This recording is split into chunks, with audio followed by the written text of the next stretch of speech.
Our top story tonight, guilty on all counts. That is the verdict for the Fort Stewart soldier accused of opening fire on fellow service members last year, wounding 5 people. A military judge found Sergeant Cornelius Radford guilty of all remaining attempted murder charges. WSAV's Evan Smoke was in the courtroom as the verdict was handed down.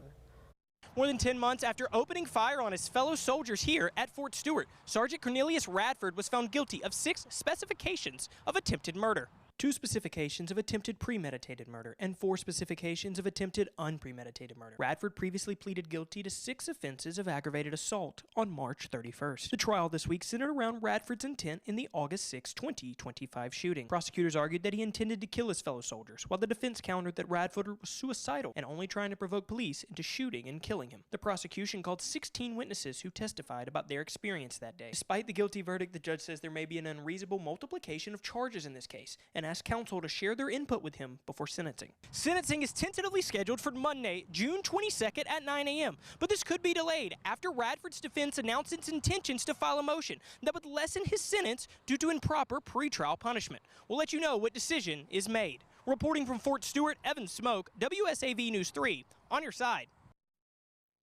And Radford's guilty verdict comes nearly a year after he opened fire on the base before being subdued and taken into custody. His case was then referred to a court-martial in December. Just days later, Radford pleaded not guilty to 13 charges. Then in March, he pleaded guilty to 6 counts of aggravated assault.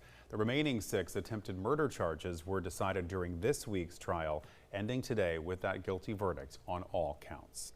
Bond has been denied for the teen accused in a deadly workplace shooting at a popular chicken restaurant in Savannah. 19-year-old Jacoby Johnson is accused of shooting and killing his co-worker, 21-year-old Najee Williams, following a reported argument outside Dave's Hot Chicken on Victory Drive. Johnson is charged with malice murder, aggravated assault, and other offenses. He is scheduled to return to court for arraignment on August 3rd.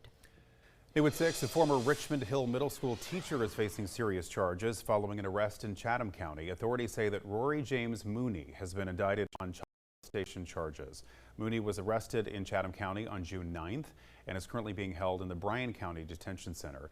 Bryan County Schools confirming that Mooney previously worked as a language arts teacher at Richmond Hill Middle School but resigned last November. We're still working to find out whether the alleged crimes happened while he still taught at the school, and we'll update you on air and online as we learn more.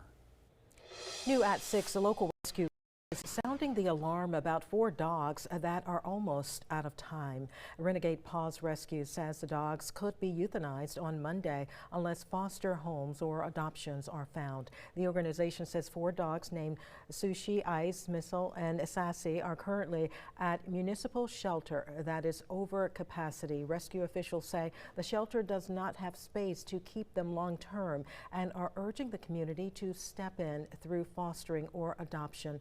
According to the group, even a short-term foster placement could free up space and give the dogs a chance to leave the shelter. If you can help these dogs, contact Renegade Paws Rescue.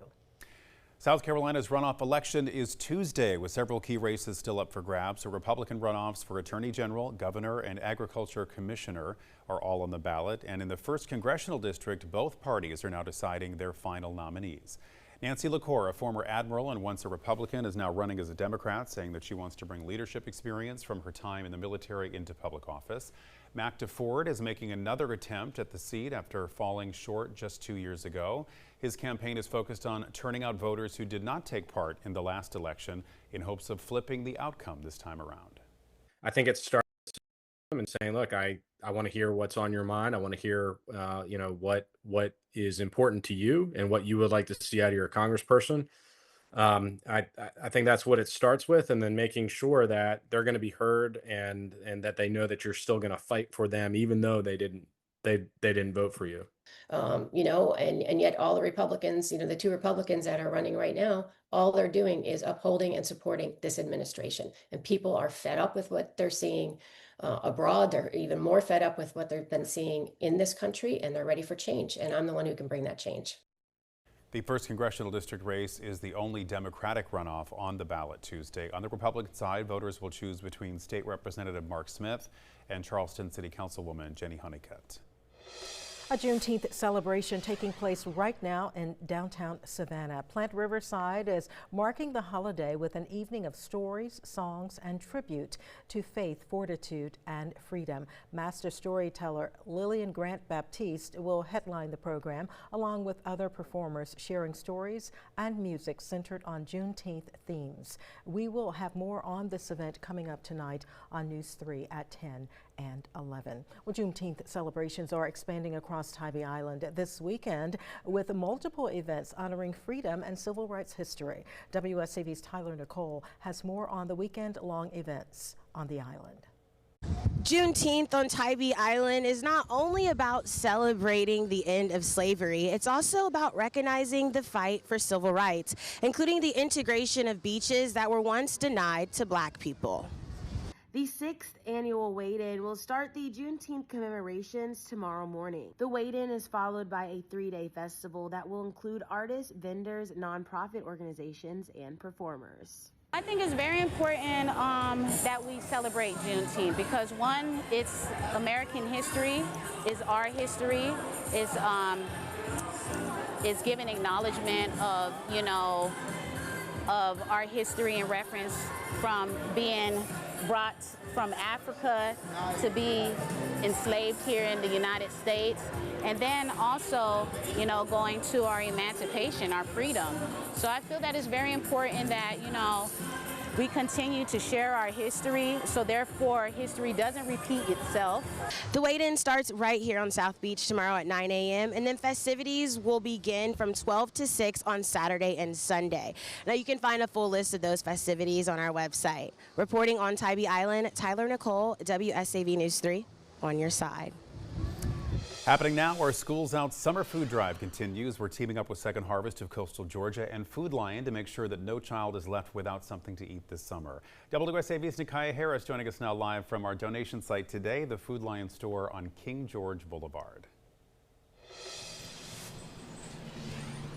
As we wrap up our 4th stop in our Schools Out Summer Food Drive, we want to thank everyone for their success for today, contributing to our success for today. It was a great time seeing the community come out and donate things of all sizes, from a gentleman donating a cart full of canned food items to a mom and her son donating a jar of grape jelly. It just shows that neighbors are helping neighbors in the community, and we are doing an amazing job. I also want to take the opportunity to thank some of our partners, Clearway Fiber, Food Lion, for hosting us, and Second Harvest of Coastal Georgia. Now, I do have some numbers for us. So far, we've collected more than 1,100 pounds of food, and I'm sure that has added on since today, so that is amazing. We've also received several monetary donations, which combined will help provide more than 350 meals for children and families in our area. That is amazing, so thank you. And if you missed today, that is not the end. We will be in Pooler, the Food Line in Pooler on Highway 80 from 11 a.m. to 6:30 p.m.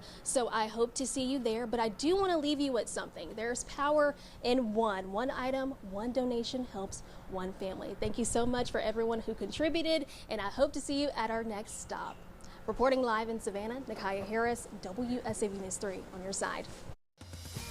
Now, Time Saver Traffic, sponsored by Arrowhead Clinic, the accident doctors, where it pays to get well. Well, this evening we have been watching some slow-moving traffic in spots because of very heavy rain, but the radar right around the city is starting to settle down, so our speeds along our major roadways pretty close to normal, so our drive times are improving as well, taking 26 minutes right now to get from Savannah to Richmond Hill. Viper radar, though, still is active. Nothing severe in our area, but we are watching a few stronger storms developing in places like Beaufort County, Liberty County, and down into Wayne County, and more storms are expected as we head through the evening hours. The full forecast is coming up.